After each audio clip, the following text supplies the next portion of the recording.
ಸೇರಿಸ್ತೀವಿ, ನಮ್ಮದೇ ಫ್ಯಾಕ್ಟ್ರಿ ಮಾಡ್ತೀವಿ. ಅವಾಗ ಸ್ವಲ್ಪ ಜನ ನಮಗೆ ತಮಾಷೆ ಮಾಡ್ತಾ ಇದ್ರು. ಏನು ತಮಾಷೆ ಮಾಡ್ತಾ ಇದ್ರು?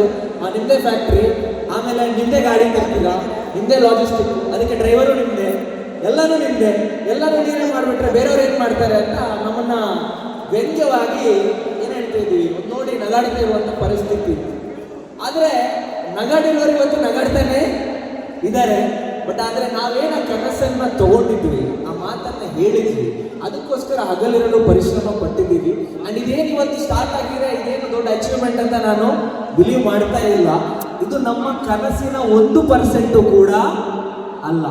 ಡ್ರೀಮ್ ಡೀಲ್ ಕನಸು ಯಾವತ್ತು ಕಂಡ್ರೂ ಕೂಡ ಅದು ತುಂಬ ದೊಡ್ಡ ಎತ್ತರಕ್ಕೆ ಕಾಣುತ್ತೆ ಅಂತ ನಾನು ಹೇಳಿದ್ದೀನಿ. ನಮ್ಮ ಗುರಿ ಇರುವಂಥದ್ದು 1 ಕೋಟಿ ಗ್ರಾಹಕರನ್ನ ತಲುಪುವಂಥದ್ದು ನಮ್ಮ ಗುರಿ. ಆದರೆ ಇವತ್ತು 1,500 ಕಸ್ಟಮರು ಪರ್ ಡೇ ಬರ್ತಾ ಇದ್ರೆ ಒಂದು ತಿಂಗಳಿಗೆ ಒಂದು 40,000 ಕಸ್ಟಮರ್ ಆಗ್ಬೋದು ಅಲ್ವಾ?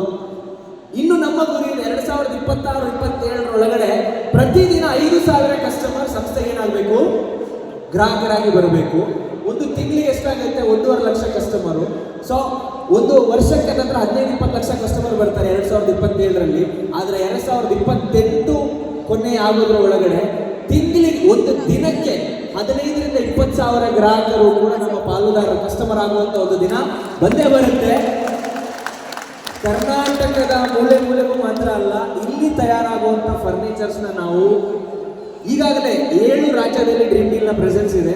7 ರಾಜ್ಯ ಮಾತ್ರ ಅಲ್ಲ, ಭಾರತದ ಮೂಲೆ ಮೂಲೆಗೂ ಕೂಡ ಕರ್ನಾಟಕದ ನಮ್ಮ ಹೆಮ್ಮೆಯ ಡ್ರೀಮ್ ಡೀಲ್ ಬ್ರ್ಯಾಂಡ್ನ ಪದಾರ್ಥನ ನಾವು ತಲುಪಿಸ್ತೀವಿ ಅನ್ನುವಂಥ ಭರವಸೆನ ನಾವು ನೀಡ್ತಾ ಇದ್ದೀವಿ.